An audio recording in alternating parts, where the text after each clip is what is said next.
지금 한국에는 전도가 안 됩니다.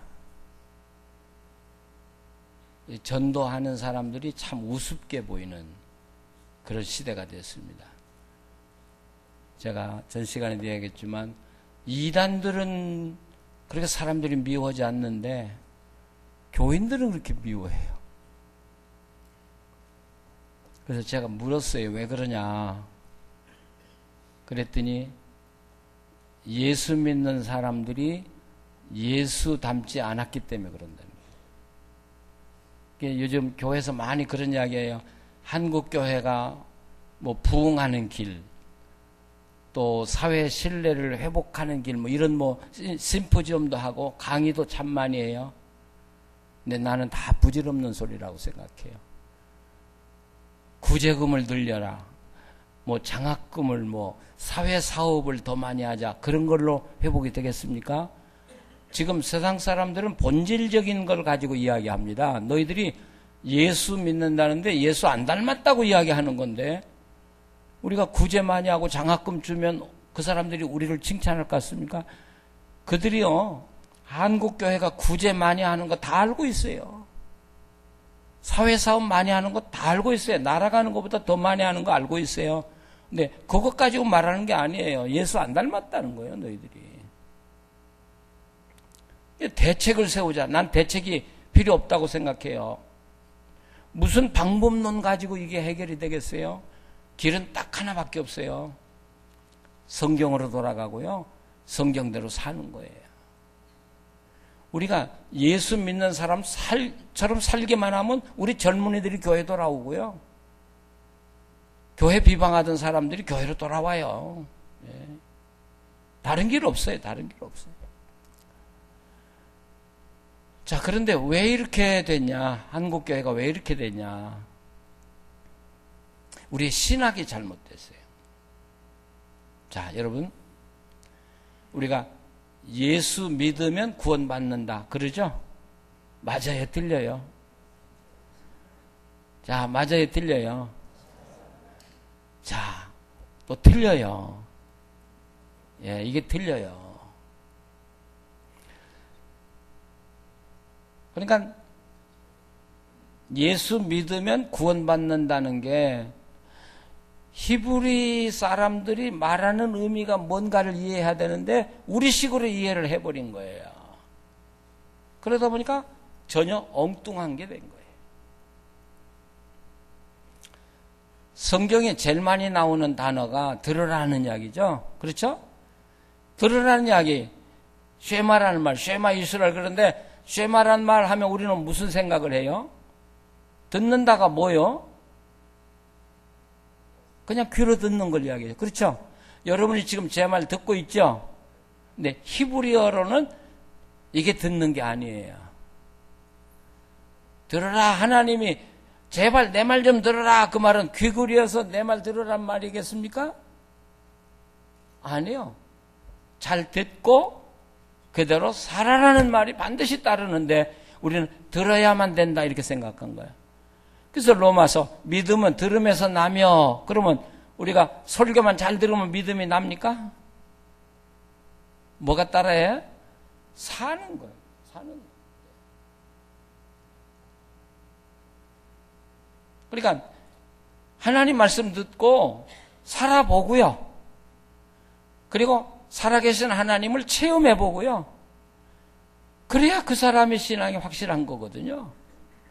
근데 성경은 살아있는 하나님의 말씀이다. 그런데 제가 경험을 해보니까 성경 말씀을 듣고 살아보면 틀림없이 성경에 일어난 사건이 나한테 일어나게 돼 있어요. 그러니까 하나님 말씀이죠. 그러니까 살아있는 말씀이죠. 살아보지도 않고 우리가 하나님 말씀은 진리야 그러는데 거짓말이잖아요. 자, 믿는다는 말도 히브리어에서 말하는, 히브리 사람들이 말하는 믿는다가 뭐예요? 우리는 믿는다는 게 뭐예요? 예수님이 우리를 위해서 십자가 달려 죽으시고 부활하셨다는 걸 내가 안다. 그게 믿는다는 거잖아요. 그렇잖아요? 알아서 뭐 하고 있어요? 정말 하나님이 원하는 게 그거겠어요? 아, 너희들이 꼭 시험지 답안 쓰듯이 내가 십자가에 달려 죽고 부활했다는 걸 아냐? 받아들이냐? 받습니다. 그럼 구원받았다. 그럼 하나님하고 무슨 관계? 바로 이런 데서 우리의 신앙이 잘못된 거라고요. 믿음이라는 것은 로마서 6장을 한번 펴보시면요.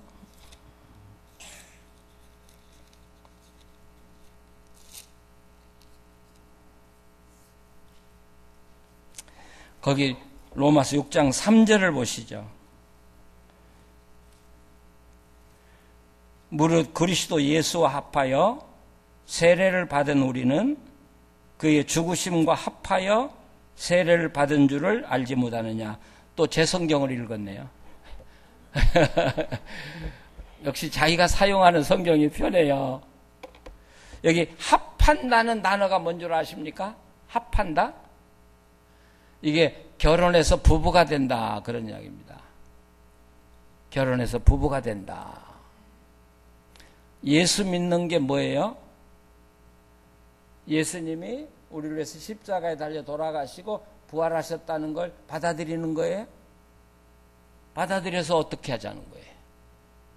여러분, 히브리인들이 말하는 믿음은 내가 그 사실을 받아들임으로 예수님과 함께 인격적으로 연결되는 걸 이야기해요. 다시 말하면 여기 로마서 6장 3절에 합한다는 말이 결혼한다. 예. 그래서 여러분, 우리가 요한복음 15장에 포도나무 비유인데 이 비유는 예수님이 십자가 지시기 바로 전에 주신 말씀이에요. 그러니까 어떤 말씀보다 더 귀한 말씀이에요. 유언과 같은 말씀이잖아요. 거기서 믿음을 뭐라고 설명해요? 너가 내 안에, 내가 너희 안에. 너희가 내 안에 거하고 나에게 붙어있지 아니하면 잘라져 말라 비틀어져 죽는다. 그러면 예수님이 말하는 믿음은 뭐예요? 예수님과 하나 된. 제가 끝날 때 이야기했죠? 우리를 제사장이라고 한 이유. 예? 그러니까 이 믿음이라는 건 그 예수님 그걸 받아들임으로 해서 내가 예수님과 인격적인 교제를 나누며 살아가는 것이 그게 믿음이에요, 여러분. 예. 그러니까 만약에 제가 저희 집사람하고 결혼했어요. 근데 결혼식을 했는데 또 결혼신고까지 했는데 살지는 않아. 그리고 결혼신고서만 들고 다니면서 나는 임아무개 여자하고 결혼했다고 평생 살고 죽었다고? 나는 어떤 사람이야? 정신이 뭐하러 결혼해, 뭐하러? 그렇잖아요? 그러니까 난 예수를 믿어. 내려갖고 예수님하고는 평생 아무 관계가 없이 살아. 그리고 죽었다고 그 사람은 어떻게 됩니까? 요한계시록에 의하면 그 사람은 이긴 자일까? 아닐까요? 이긴 자가 아니에요. 근데 오늘날 크리스찬 중에 그런 사람이 너무 많다는 거예요. 그러니까 처음 예수 믿는 사람에게는 당신 예수 믿냐 이렇게 물어볼 수 있어요. 10년, 20년 믿음 생활한 사람에게는 당신 예수 믿냐 그렇게 물으면 안 되지. 그건 그 사람 못 오가는 거죠. 바꿔서 물어야 돼요. 적어도 예수님을 10년, 20년 이상 믿은 사람에게는 당신 예수님하고 함께 살고 있습니까? 이렇게 그게 다른 거죠. 당신 예수님하고 함께 살고 있습니까? 당신 하나님과 함께 살고 있습니까? 그러니까 제가 아는 어느 지성인이 교인들이 하는 걸 보더니 저한테 그래요. 목사님, 저 사람들이 부활을 믿는 사람들입니까? 그러더라고요. 예. 그분이 볼 때 얼마나 더티하게 놀았으면 적의 부활을 믿는 사람들이냐. 아시겠어요? 우리 크리스찬은 주님과 함께 살아가는 사람이에요, 여러분. 믿으십니까?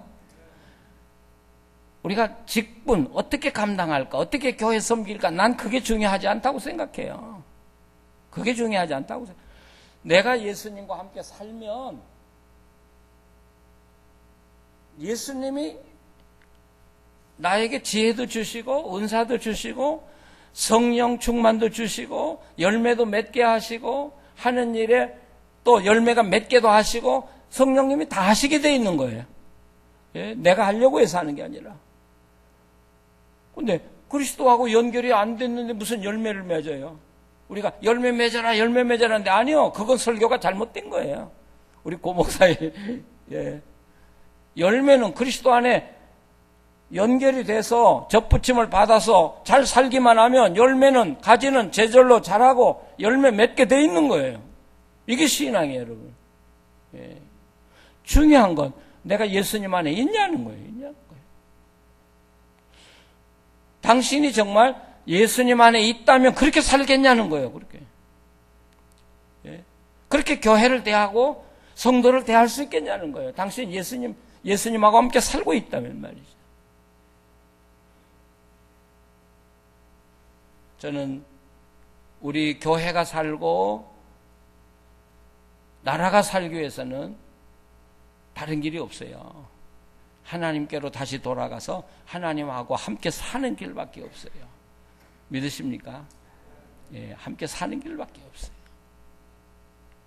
근데 우리가 하나님하고 함께 살아라 그러면 이거 무서워요. 어떻게 하나님 말씀대로 다 삽니까?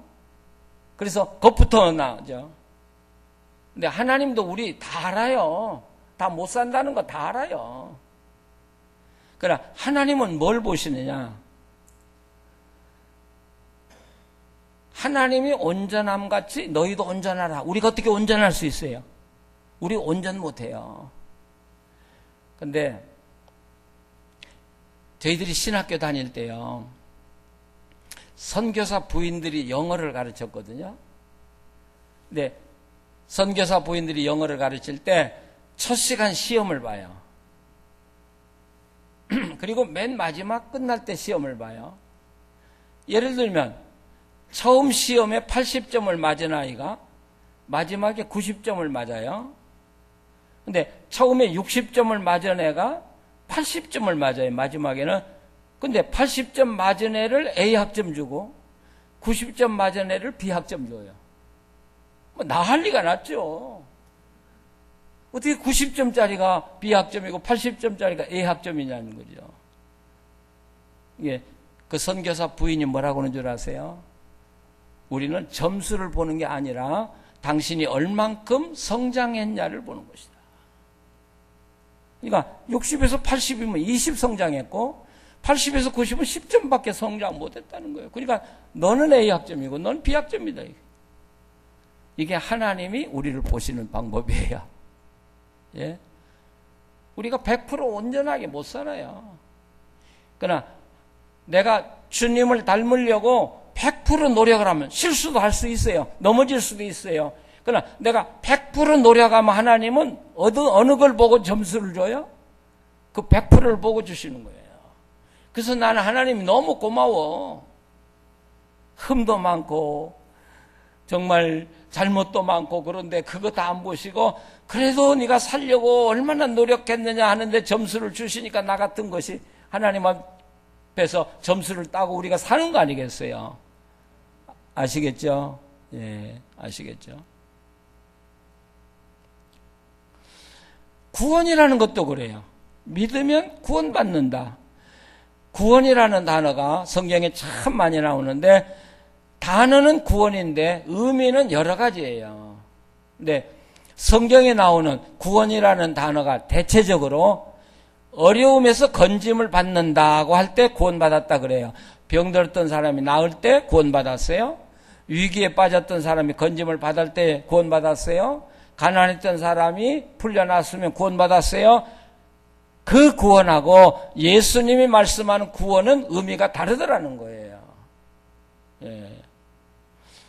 예를 들면 삭개오 집에 들어가서 이 집에 구원이 이르렀다 그러잖아요. 구원 받았다고 왜 안 하고 이 집에 구원이 이르렀다 그랬을까요? 그러면서 너도 아브라함의 자손이다 그렇게 이야기하거든요. 그럼 예수님이 말씀하시는 구원은 뭐예요?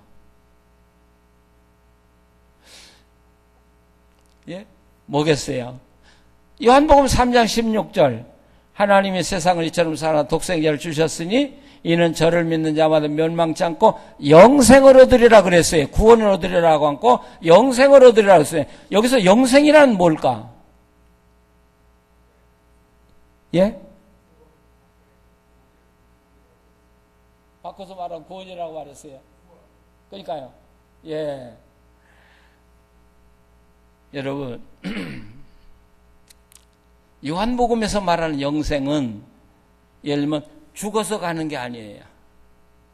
죽어서 가는 게 아니라 이 세상에서 내가 하나님 나라에 들어가서 사는 것이 구원이에요. 하나님 나라에 들어가서 사는 게 영생이에요. 그럼 우리가 언제 하나님 나라 들어가요? 죽었어요? 아니요. 내가 예수님 믿고 예수님을 내 구주로 영접하는 순간 우리는 하나님 나라에 들어가서 하나님하고 함께 사는 거예요, 여러분. 그게 구원이고 그게 영생이에요. 그러니까 삭개오 집에 이 집에 구원이 이르렀다 그러거든요.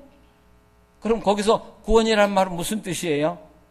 예수님이 그 집에 들어온 것 자체가 구원이에요. 그리고 이미 영생 얻은 거예요. 이렇게 보면 믿음도 하나님과 함께 사는 거고 구원도 하나님과 함께 사는 것이고, 그런데 우리 한국교회는 삶하고는 아무 관계없는 믿음을 이야기하고 삶하고는 아무 상관이 없는 영생을 이야기하고 구원을 이야기하고, 그러니까 예수는 믿고 살기는 아무렇게나 살고.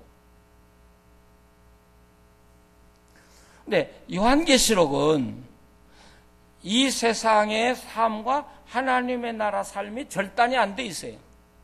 그냥 이 세상의 삶이 그대로 하나님 나라로 쭉 연결이 되도록 돼 있어요. 그래서 요한계시록을 해석할 때 참 어려운 건 이 세상 이야기했다가 하늘나라 이야기했다, 하늘나라 이야기했다, 이 세상 이야기했다가 과거했다, 미래했다가 현재 이야기했다. 그러니까 참 복잡한 거예요, 요한계시록이에요. 근데 하나님 볼 때는 이 세상과 하늘나라가 하나로 연결이 된 거예요. 아까 제가 이야기했죠. 예수님 모시고 이 땅에 살지 않는 사람은 죽어도 하나님 나라 들어갈 수 없어요. 이 세상에서 예수님 없이 살았는데 어떻게 하늘나라 가서 예수님하고 살아요? 그런 법이 어디가 있어요? 그게 요한계시록이에요. 그게 이기는 자예요. 이기는 자. 그러니까 요한계시록 이야기는 이 땅에서 하나님과 함께 살고 하나님 나라를 누리고 사는 제사장들은 그냥 그대로 죽음이라는 관만 통과하는 거지 그대로 하늘나라 들어가서 우린 죽음이라는 게 아무 두려움이 없는 거예요. 왜요?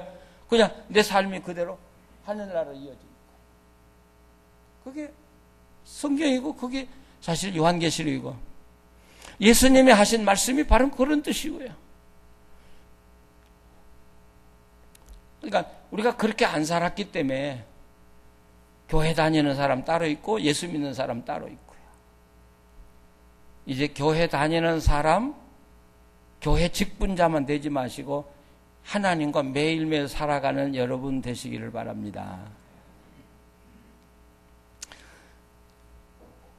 제가 좀 일찍 은퇴했잖아요. 너무 힘들더라고요. 목회가 너무 힘들어요. 예, 저처럼 순탄하게 산 사람도 없다고 그래요. 빈내리 교회, 지금은 몰라요. 근데 옛날에 정말 좋은 교회였어요. 저한테 정말 잘해준 교회고요. 근데 제가 평생 목회하다 보니까 너무 힘들고요. 또 잘못한 것도 많고요. 그래서 빨리 은퇴해야 되겠다고 하고 이제 은퇴하겠다고 당에다 내놨잖아요. 근데 여러분이 아시는 대로 미국 장로교회는 목사가 은퇴한다고 밝혀도 공동회에서 결의를 해줘야 돼요. 당신 은퇴 못한다 그러면 못해요. 근데 교회가 은퇴 허락한다 그래야 하는 건데, 근데 은퇴하겠다고 해놓고 가만히 생각하니까 잠이 안 와요.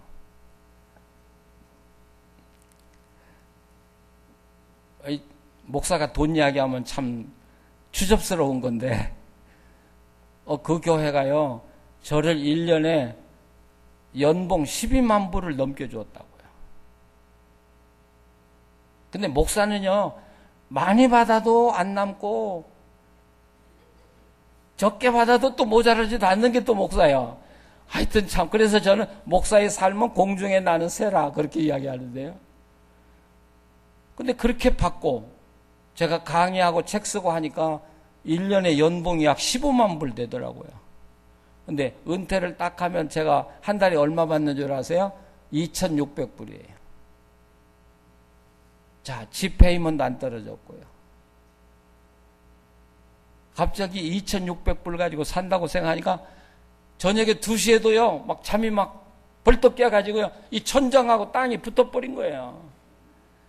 가슴이 답답해가지고 방 안에 있을 수가 없어요. 이야, 난 은퇴가 그렇게 어려운지 몰랐어요. 그렇잖아요. 현실이잖아요. 집 매달 페이먼도 안 떨어졌는데 2,600불 가지고 제가 어떻게 살아요? 그래서 저녁마다 이거 가지고 내가 선교지에 가서 살아야 되는가, 집 다 팔아버리고 별 생각을 다 하는 거죠. 근데 하나님이 저를 찾아오셨어요. 저는 참 하나님 은혜 많이 받은 사람이에요. 하나님이 어려울 때마다 찾아오시는 거예요, 저를. 저한테 걱정하지 마라. 너 은퇴하고 먹고 살 건 내가 넉넉히 준비해놨다. 그러니까 잔말 말고, 아니 그렇게는 말씀 안 했지만 네가 은퇴하겠다고 한 날까지 깨끗하게 목회 마치고 끝내라. 하여튼 목회를 깨끗하게 마쳐라.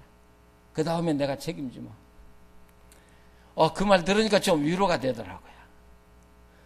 근데 하나님은 한 번 말씀하시면 다짐을 안 하셔요.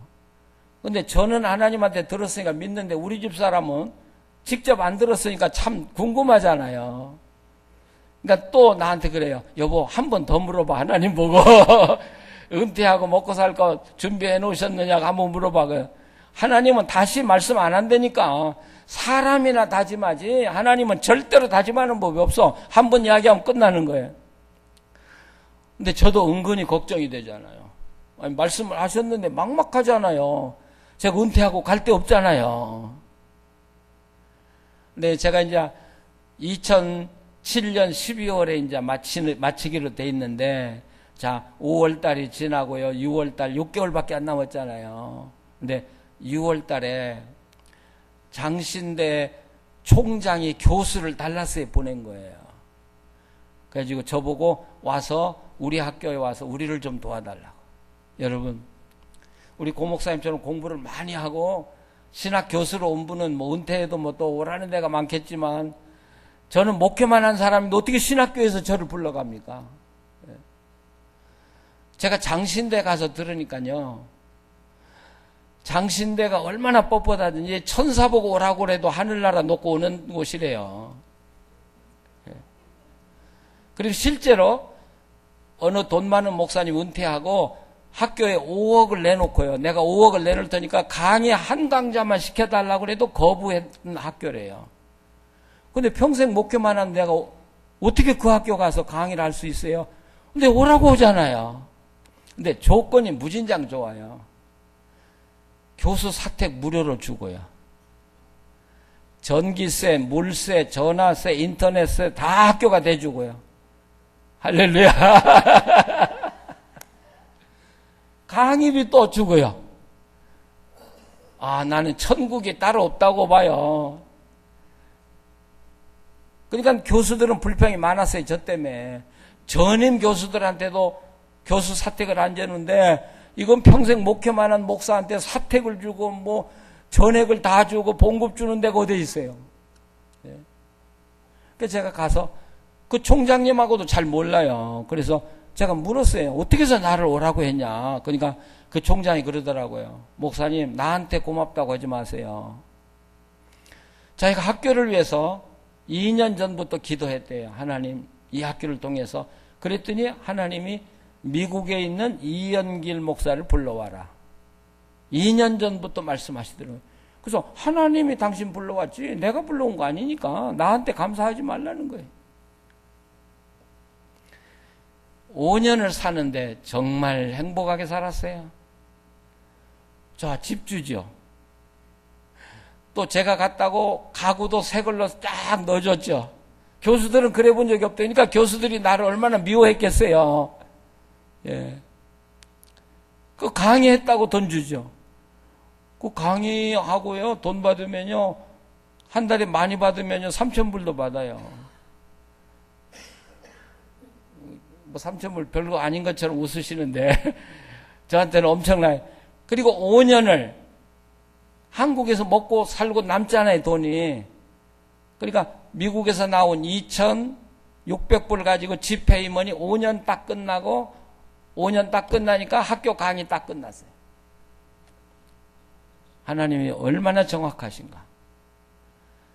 그러니까 나는 걱정하지만 하나님은 벌써 2년 전부터 내가 갈 곳을 다 마련해 놓고 미국에 살고 있는 나를 놓고 한국 가고 연락을 다 하여서 쫙 맞췄잖아요. 재빨리 은퇴하게 하고 그 학교 가서 일하게 하고요. 어때요? 하나님하고 함께 사는 축복이 얼마나 큰가? 여러분 느끼십니까? 예. 정말 저는 내가 하나님과 함께 산 이야기를 여러분한테 한다고 하면 끝이 없어요. 여러분이 상상할 수 없는 일들도 제가 하나님과 함께 해결해 나간 일들이 너무 많아요. 그게 믿음이라고 나는 봐요. 내가 여러분보다 잘 살고 깨끗하고 뭐 그래서가 아니에요. 저도 흠집 많고요. 많아요. 그런데 하나님은 딱 하나 보신 것 같아. 성경 사랑하고 성경대로 그래도 목회해 보려고 노력하는 목사.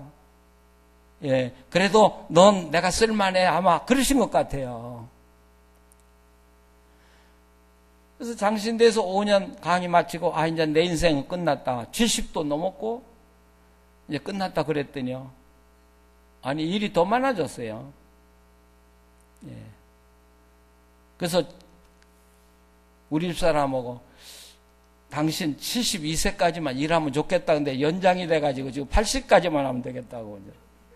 이제 좀 더 살면 나 85세까지 또 올라가요. 살아보니까 정말 하나님 좋은 분이에요. 정말 좋은 분이에요. 우리가 성령님을 가소평가하고 있는 거예요. 그러니까 우리가 하나님 믿고 살면서도 하나님은 없는 그냥 형식적인 우리가 믿음 생활을 하고 있는 것이죠. 그래서 자 시편 1편을 잠깐 보시고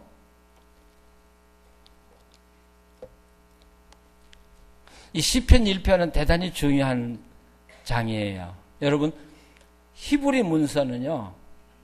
이 성경을 이야기하죠. 히브리 문서는 제일 첫 번에 나오는 글이 대단히 중요한 글이에요. 그러니까 시편이 150편이죠. 근데 그중에 1번으로 나왔다면 이 시는 150편의 모든 시를 합한 것보다 중요하다는 이야기예요. 도대체 이 시편 1편이 뭘 이야기하길래 그렇게 중요한가? 여러분 한번 보시는데요. 시는요. 1절부터 해석하면 안 돼요. 그렇지 않아요? 그렇게 시 쓰는 사람 없잖아요. 시라고 하는 건 어떤 이미지를 딱 보고 이미지를 명상하면서 거기서 이 단어를 가지고 그림을 그려내는 거거든요. 그러니까 이런 이야기 있잖아요. 어느 사진 작가가 종로를 걸어가다가 가을에 그 가로수에 달려있는 감을 봤어요. 근데 이 전문가는 뭘 딱 보면 직감적으로 알잖아요. 아, 저거 작품이 되겠다. 그러면 우리는 사진을 착각 찍어요. 근데 전문가는 그렇게 안 찍는데요.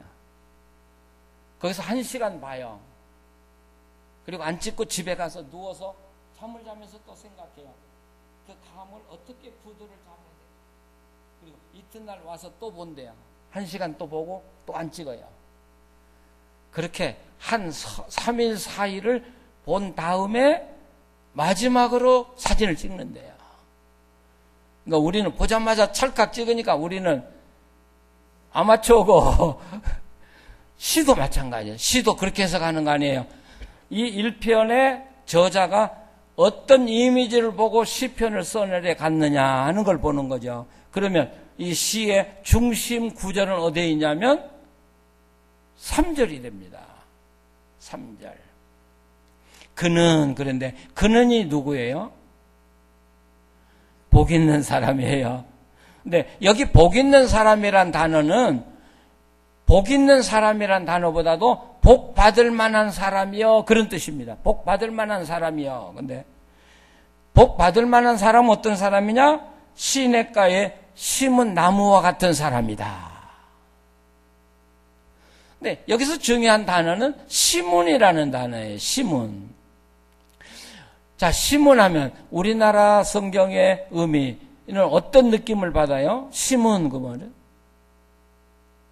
그러니까 우리가 성경을 너무 가볍게 읽어요. 시냇가에 있는 나무는 그렇게 안 하고 심은 나무거든요. 있는 나무하고 심은 나무는 어떻게 달라요?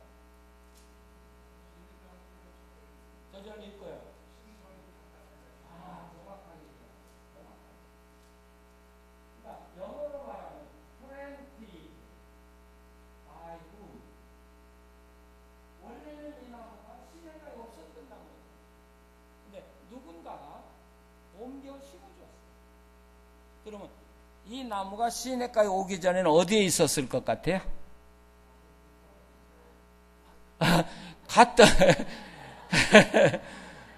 같은 시냇가에서 옮겨 심었으면 복될 거 하나도 없어요. 그렇죠? 그러니까 유대 나라 배경으로 보면 사막에 있었던 나무. 종자는 괜찮아. 근데 사막에 있기 때문에 말라 비틀어지면서 열매를 맺지 못하니까 어느 분이 그것을 시냇가로 딱 옮겨줬어요. 그러면 살판나죠. 예? 나무는 절로 자라고 열매 절로 맺고 이게 기독교 신앙이라니까요. 이 나무가 누구냐? 오늘 우리들이에요. 우리들.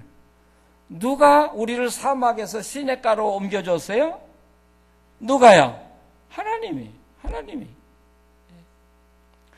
이렇게 보면 이 시냇가의 나무는 누구냐 하면 이스라엘이야. 이 이스라엘을 하나님이 어디서부터 어디로 옮겨 심어주셨어요? 애굽에서 가나안 땅으로 해요.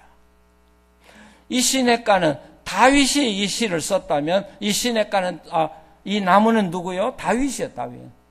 그 다윗은 어디서 어디로 옮겨 주셨어요? 목동에서 왕으로. 여러분, 목동은 제가 아는 상식으로는 왕이 절대로 못 돼요. 목동은요, 우리나라 말로 말하면 쌍놈 중에 쌍놈이에요. 우리가 막 그 사진을 근사하게 보니까 여호와는 나의 목자 그런데 아니요. 목동은요 쌍놈이야. 쌍놈. 그래서 왕이 못 돼요. 근데 하나님이 목동에서 왕으로 옮겨주셨다. 우리들 하나님이 없는 데서 하나님이 있는 곳으로 옮겨주셨다. 이거 예배서 2장이잖아요. 그렇기 때문에 이 시냇가에 심겨진 나무는 모든 일이 형통할 것이다. 우리가 한 가지 착각하는 게 있어요. 형통이라는 건 모든 사람이 돈 많이 버는 거 이거 형통 아니에요. 아시겠죠? 하나님이 내가 가야 하는 길을 최대한 가게 하는 게 나한테 형통이고 고 목사님이 걸어가는 길을 최대한 아름답게 살게 하는 게 형통이에요. 내가 고 목사님 닮아갔었고 고 목사님 나 닮아갔어. 그렇죠? 여러분 가는 길마다 최선의 삶을 살도록 하는 게 형통이에요. 그러니까 남과 비교하면 안 돼요. 하나님 왜 저 사람은 돈은 저렇게 많이 벌고 나는 거예요? 아니 그게 형통 아니야. 나만 쳐다봐. 내가 하나님만 쳐다봐. 난 정말 목사 중에서도 제일 못난 목사 될 텐데 하나님이 나를 이렇게 만들어 주셨어요. 이거 형통이란 말이에요. 믿으십니까? 자, 그러면 시냇물은 뭐예요? 시냇물 여기서요. 시냇물은 뭐예요?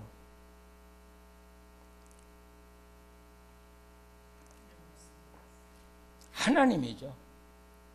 하나님 안으로 옮겨준 게 축복이에요. 그러니까 우리 예수 믿은 사람들은 이미 축복받고 시작하는 사람들이에요.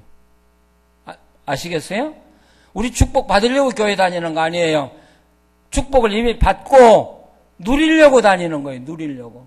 하나님이 여러분에게 다 주셨는데 만약 못 누린다면 내가 잘못해서 못 누리는 거지.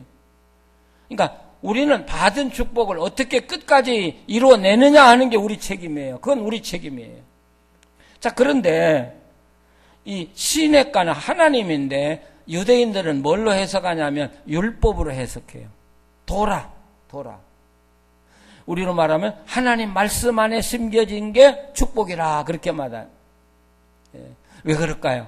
왜 하나님이라고 않고 하나님 말씀이라고 할까?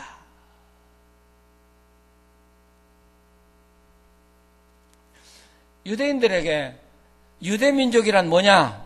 그러면 우리는 율법, 토라를, 성경책을 믿는 백성이고 랍비를 믿는 백성이다 이렇게 이야기해요. 왜 하나님 어디 갔냐? 그러니까 하나님이 보이냐?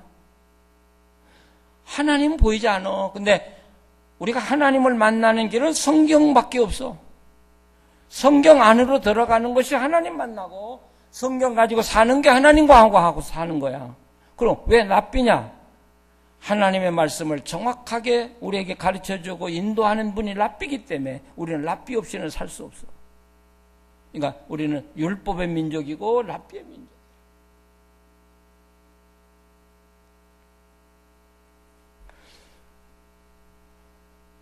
여러분, 목사가 참 우습게 보여도 하나님한테는 가장 귀한 존재예요. 왜요? 목사 하나가 잘못되면 거기에 속한 모든 교인들이 잘못되니까. 제가 살아보니까요, 어느 기관이든지 책임자예요, 책임자. 그 나라 대통령 하나 잘하면 나라가 평안하고, 회사 사장 하나 똑똑하면 회사가 다 먹고 살고, 교회도 마찬가지예요. 어느 목회자가 있느냐에 따라서 교회가 달라져요. 근데 제가 이렇게 보니까 한국교회 참 이상해요. 목사다운 목사를 몰라봐요, 요즘에. 제가 교인들 물었어요. 내가 볼 때 당신네 목사만, 그런 목사 구하기 어렵다. 그런 목사 만나기 어려운데 왜 그러냐? 그러니까, 아니, 우리는 어차피 못 산다는 거예요. 그러니까 목사님이 재밌게 설교하고 그냥 시간 때우고 재밌게 하면 되는데 왜 이렇게 딱딱하게 설교하냐 이거예요. 어때? 맞아요? 들려요? 그냥 재밌게 하라 이거예요. 근데 왜 목사를 힘들게 설교하냐는 게요. 우리 어차피 목사는데 그건 망하자는 길이지. 우리 다 함께 망하자는 길이지 무슨 그게 신앙의 길이에요. 아니요. 정말 이 시대는 교인들에게 존경을 못 받아도 하나님 말씀을 정직하게 말해주는 목사가 필요한 시대예요. 구약에 거짓 예언자가 얼마나 많았어요. 교인들이 이스라엘이 듣고 싶은 이야기 얼마나 많았어요. 평화라고요. 근데 하나님 말씀을 정확하게 외치는 예언자는 없었거든요. 얼마나 두려워. 결국 이스라엘 망하잖아요.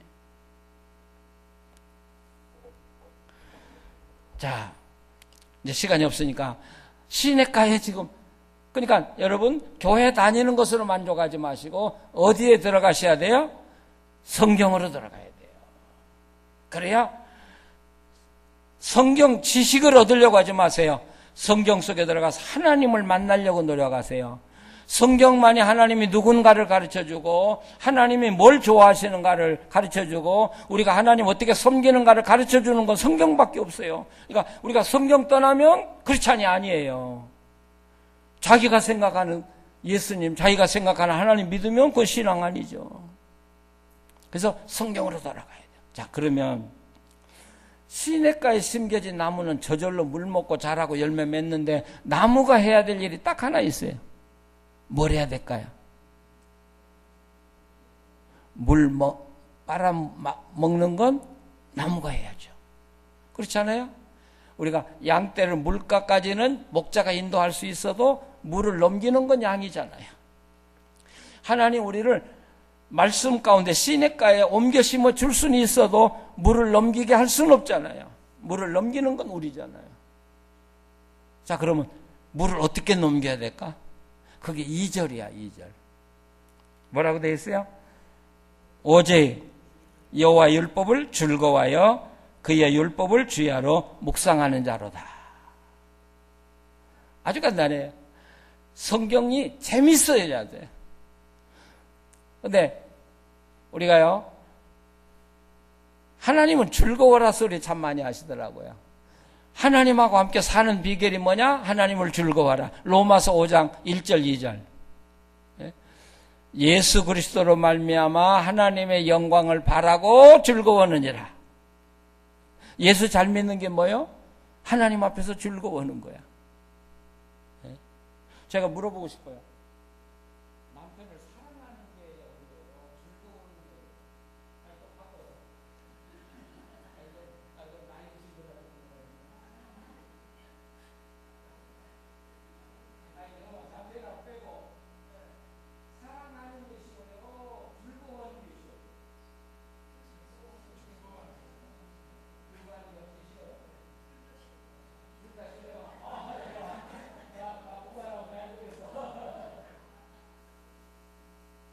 아니, 물론 진짜 사랑은 즐거워하는 거거든요. 근데 요즘에 사랑한다고 거짓말을 너무 많이 해. 그렇죠? 근데 아내만 보면 좋아서 어쩔 줄 모르는 거야. 그건 누가 알아요? 아내가 아니죠. 우리나라는 나하고 부모는 좋아서 어쩔 줄 모르는 거야. 그게 진짜 사랑. 근데 사랑한다고는 하는데 하나도 좋아하는 거야.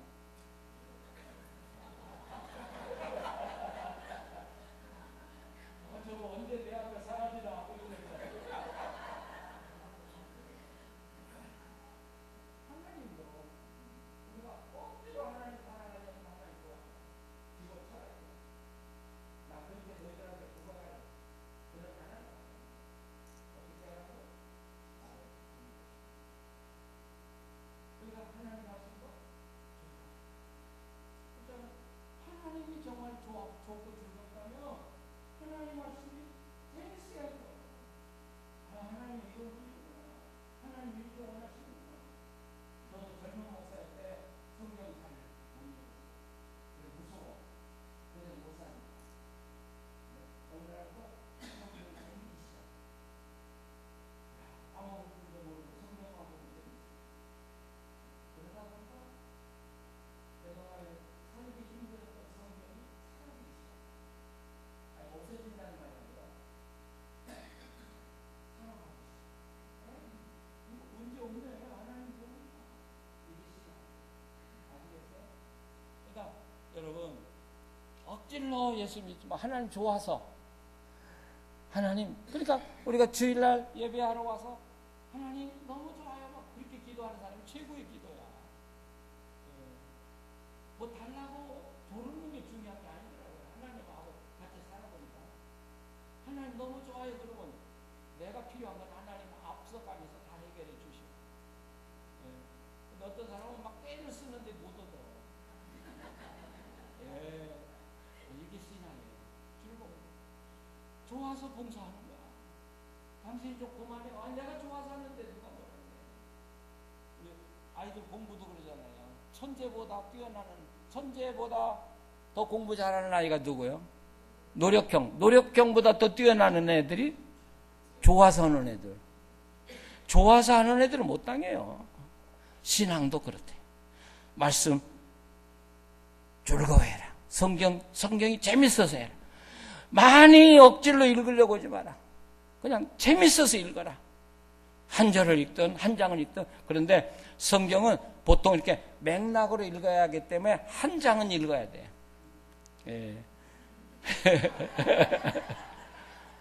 그러나 많이 여러분 읽을 수 있지만 저는 억지로 많이 읽으려고 할 필요 없다 이거예요. 성경은 지식이 아니니까 하나님을 만나려고 읽는 거니까. 그 다음에 반드시 뭘 하라고요? 묵상이다. 근데 우리가 묵상을 잘못하는 거예요. 묵상은 눈 감고 하는 게 절대 아니에요. 돌아다니면서 하는 거예요. 내가 시편 1편 아침에 읽었으면 그 말씀을 담고 운전하면서 생각하고 장사하면서 생각하고 사무실에서 생각하라. 이게 묵상이에요. 그러니까 묵상이 제일 잘 되는 시간이 언제냐?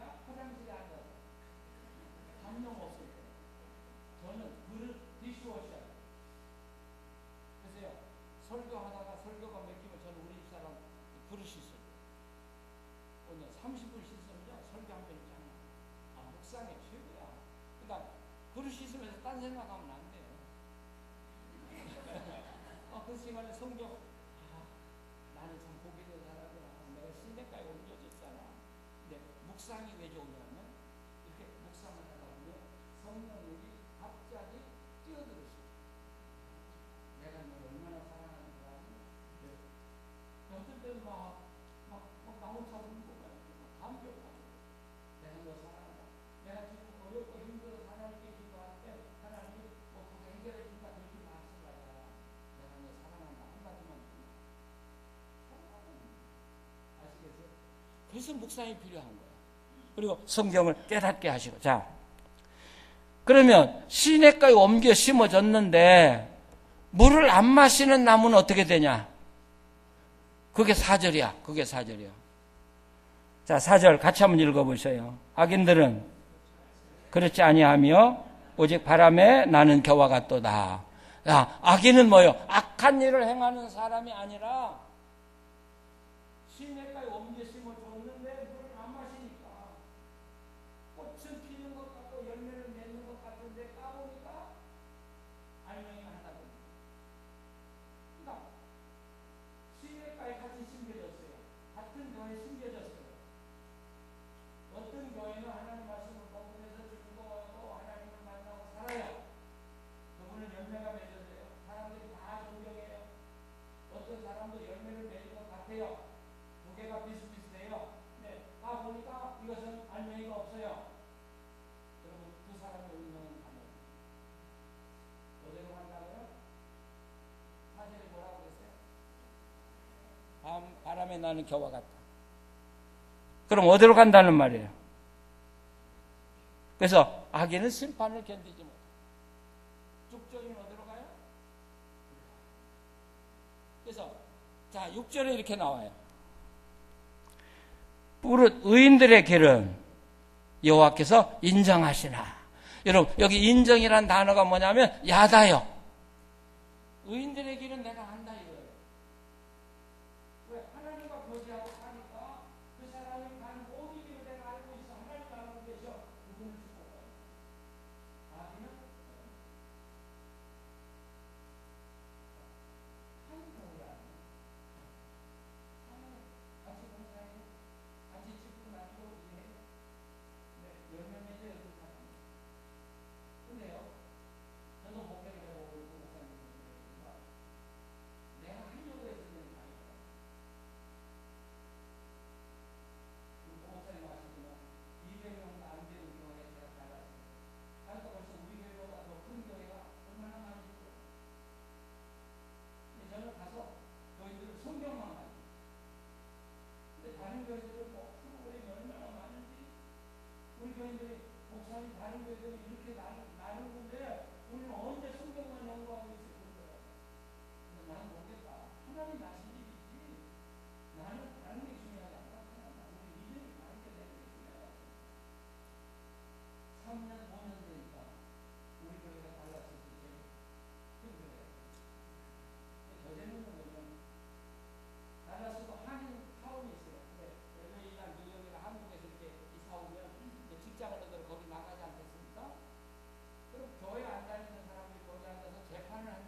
그러면 마지막 디모데서 한번 보시고요.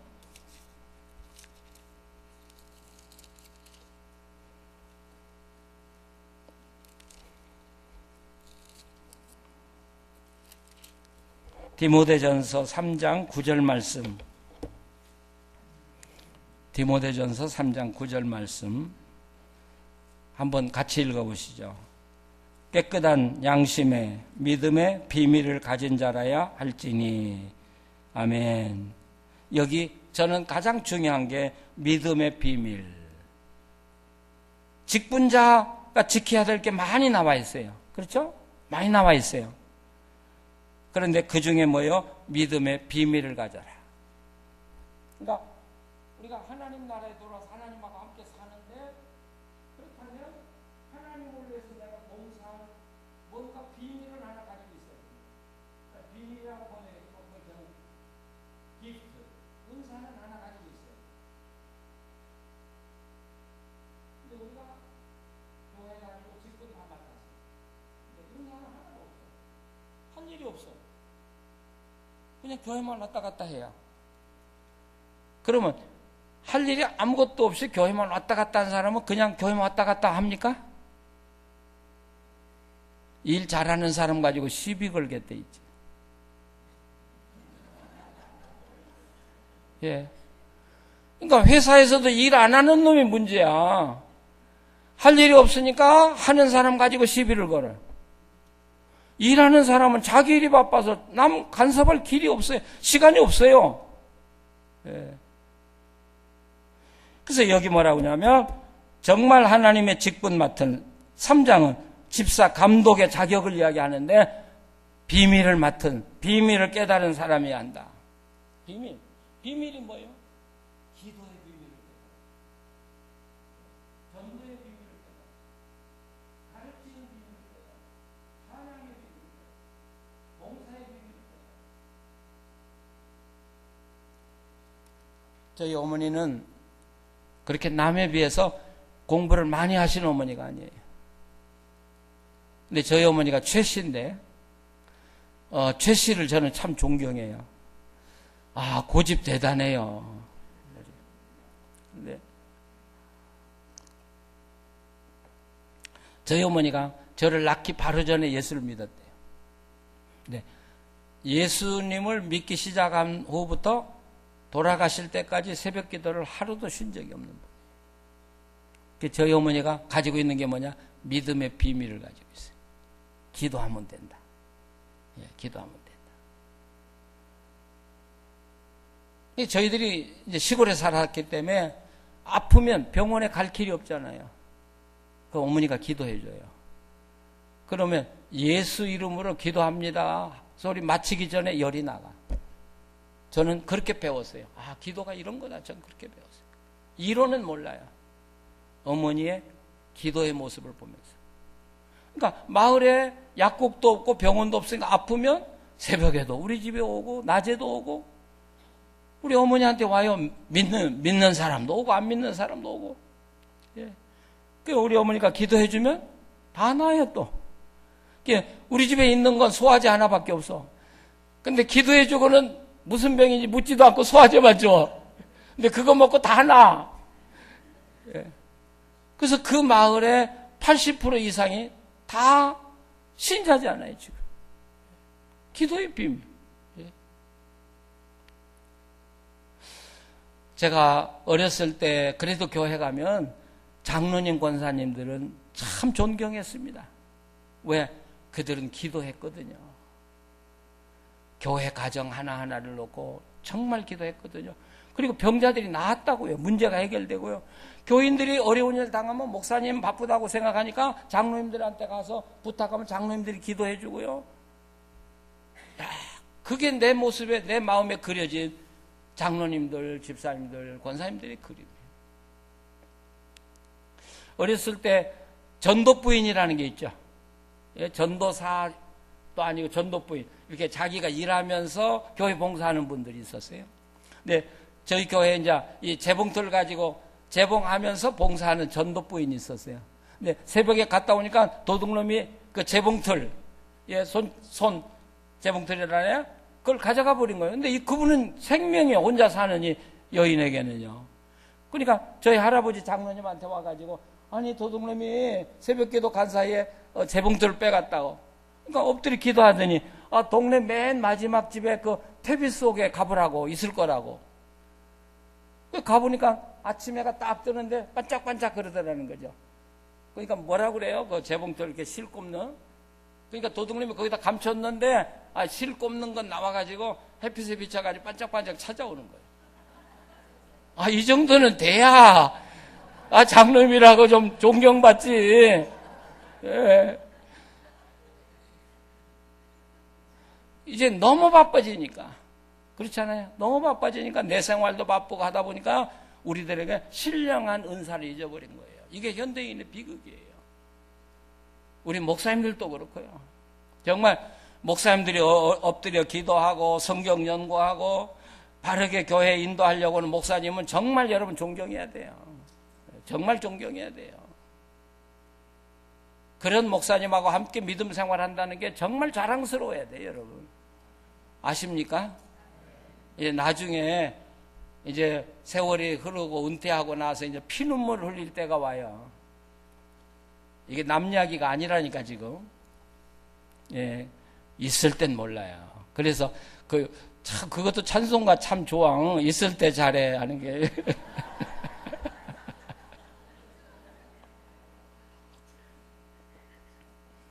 정말이에요. 그분 같은 목사님이 안 계시는데 그분하고 같이 신앙생활 때 내가 왜 잘못했는가? 예. 믿음의 비밀. 여러분 이제는 옆 쳐다보지 마시고 하나님 쳐다보시고, 하나님, 내가 기도로 일생을 살겠습니다. 내가 교회를 섬기고 이웃을 섬기고 목사님을 섬기고 내가 기도로 살겠습니다. 작정하고 한번 해보세요. 내가 전도에 내 생명을 걸어보겠습니다. 내가 돈이 있다면 이제부터 내가 이 돈 가지고 죽으면 뭐 어디가 되겠습니까? 이거 가지고 내가 하나님을 위해서 내가 써보겠습니다. 네. 성경은 어떻게 되어 있냐면 성령 충만은 기도한다고 이루어지는 게 아니라는 거예요. 아시겠죠? 성령 충만, 시간이 없으니까 제가 줄여요. 성령 충만 달라고 기도한다고 절대로 성령 충만 받지 못해요. 근데 성령 충만 받는 비결은 내가 도저히 할 수 없는 일인데 하나님의 영광을 위해서 반드시 내가 해야 되겠다 하고 나서면, 발을 디디면 그때 하나님의 성령이 나한테 충만히 역사하셔서 일하게 하시는 것이 하나님의 성령 충만이에요. 믿으십니까? 저 같은 것도 그렇게 만들어 가시더라고요. 저도 말이 참 어눌한 사람이고 용기도 없던 사람. 그래도 하나님 말씀을 전해야지. 그리고 단에만 쓰면 성령이 역사하기 시작하는 거예요. 근데 전 말 못해요. 그러니까 설교 못해요. 그러면 전 죽어도 아마 설교 못했을 거예요. 근데 교회란 그거예요. 돈이 없어도 우리 교회가 꼭 이걸 해야 되겠다 그러면 하나님, 우리 돈이 없습니다. 그러나 한번 해보겠습니다 하고 여러분이 결정하고 발을 딱 디디기만 시작하면 하나님이 그 일을 이뤄나가기 시작하는 거예요. 믿으십니까? 야, 이건 비밀이야. 이건 비밀. 여러분들이 하나님 경험을 못 해봤다면 그건 여러분이 하나님을 위해서 뭔가 해보려고 발을 내디디지 않았기 때문에 못 합니다. 아니요. 보세요. 여러분, 하나님이 그때부터 여러분 어떻게 사용하시는가를 한번 경험해 보세요. 자, 그래서 이제부터는, 그래서 제가 목회할 때는요, 한 사람이 한 직책만 갖도록 우리 교회 법을 다 바꿔버렸어요. 그러니까 장로님들도 당에 들어오면 당회원으로만 봉사하지 구역장, 주의장, 무슨 부장 하나도 못해요. 교인이 많은데 왜 한 사람이 서로 가지 않냐 이거. 저는 자주 못하잖아요. 하나만 알아요. 안수 집사님들도 그냥 노는 안수 집사님 없고 당신 뭐 봉사하겠냐? 그거 하나만. 그러니까 교인들이 노는 교인이 없는 거예요. 95%가 액팅을 해요. 교회가 다 함께 돌아가는 거예요. 그러니까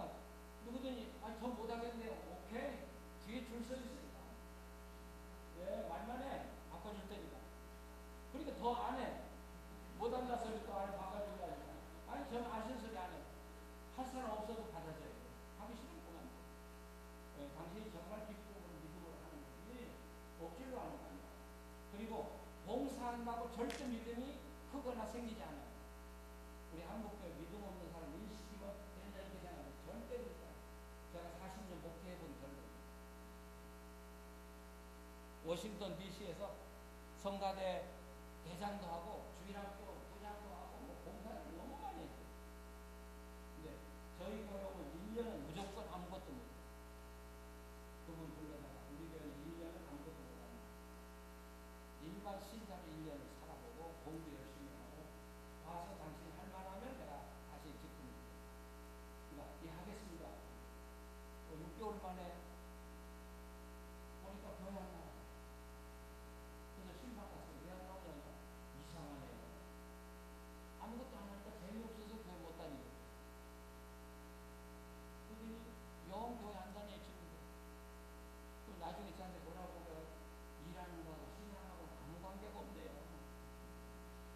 그냥 성가대 대장 시켜주니까 다녔지 그냥 믿음으로 한 거 아니에요. 그런 사람 너무 많이 많아요. 자, 여러분 하나님 안에 와 계신 분들입니다. 이제부터 하나님과 함께 살아가십시오.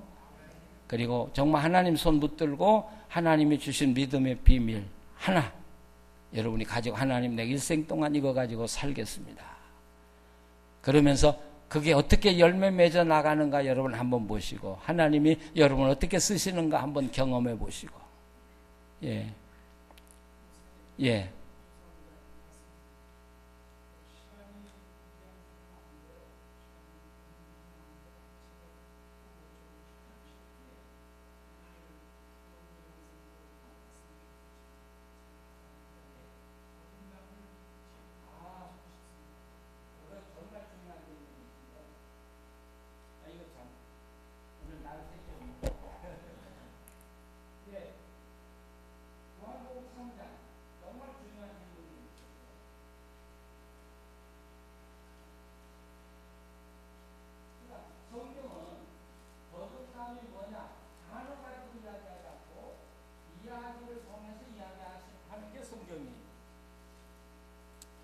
니고데모가 밤에 예수님 찾아왔죠. 왜 밤에 왔을까? 다른 사람들 눈치 다 피해서 그것도 맞는 말이에요. 그러나 또 하나는 랍비들은 정말 중요한 이야기를 할 때 밤에 찾아왔던 거예요. 예, 그러니까 꼭 사람들 눈을 피해서만 왔다고 보기는 그렇기도 하겠지만 자 와서 뭐라고 하냐면 2절에 보세요.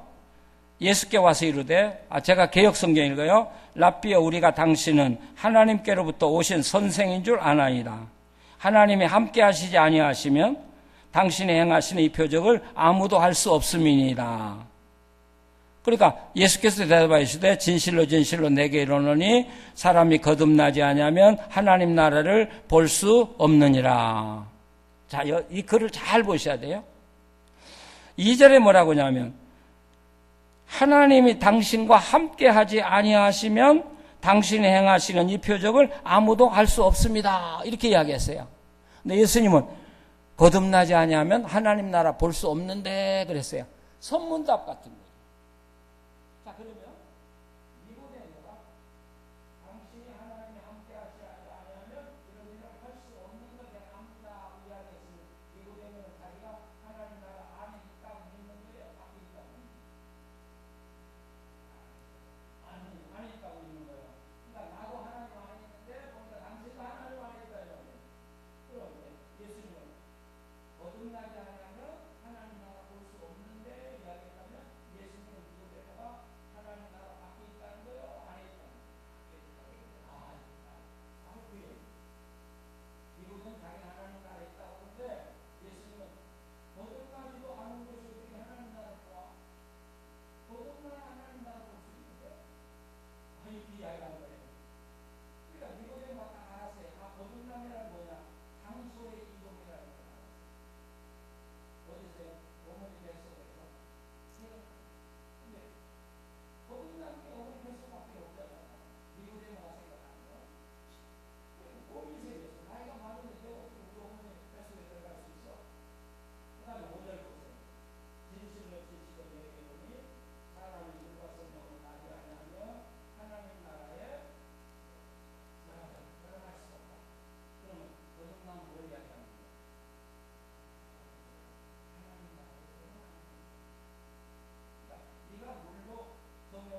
정말 하나님을 경험해 보시기 바라요. 그리고 그 감격과 기쁨으로 하나님을 섬기는 여러분 되시기를 간절히 바랍니다. 기도하시겠습니다. 거룩하신 하나님, 이 선한 목자교회에 와서 하나님의 중대한 책임을 맡고 봉사하는 종들을 만나서 함께 지나게 해주심을 감사합니다. 하나님, 우리가 하나님을 위해서 무엇을 하기 전에 내가 하나님 안에 있는가를 하나님 먼저 가르쳐 주시옵소서. 내가 하나님 안에서 하나님과 함께 살아야 되겠습니다. 하나님과 함께 살고 그리고 하나님의 교회를 봉사하고 우리의 직분을 감당할 때 성령께서 열매를 맺게 해 주실 줄로 믿습니다. 하나님, 하나님의 교회를 섬기는 직분자들로 인하여 이 교회가 행복해지게 하시고 또 교회 나오지 않는 이웃 사람들이 이 교회를 부러워하게 하시고 오고 싶어하는 교회 되게 해 주시옵소서. 또 그렇게 하나님과 함께 살면서 주의 일에 봉사할 때 하나님의 가정과 또 자녀들에게도 축복해 주실 줄로 믿습니다. 하나님, 이 어려운 시대에 이 타락한 문화가 교회로 들어오고 또 타락한 모든 삶이 교회에 들어와서 우리들의 신앙을 파괴할까 두렵습니다. 하나님, 이런 어려움 속에 끝까지 이기는 성도들 되게 해주시고 하나님 나라에 주님과 함께 쓸 수 있는 성도들 만들어 주시옵소서. 그래서 하나님, 참 무너져가는 교회의 탑들을 수축하게 하시고 이 교회가 앞장서서 교회들을 깨우고 살려내는 아름다운 교회 되게 해 주시옵소서. 우리 고 목사님 늘 기도하면서 하나님 앞에 몸부림치면서 주의 뜻을 따르려고 노력하는 것을 주님이 아십니다. 하나님, 온 성도들이 한마음 되어서 하나님의 뜻을 따라가게 하시고 하나님의 뜻을 이루어가게 하여 주시옵소서. 예수님의 이름으로 기도하옵나이다. 아멘.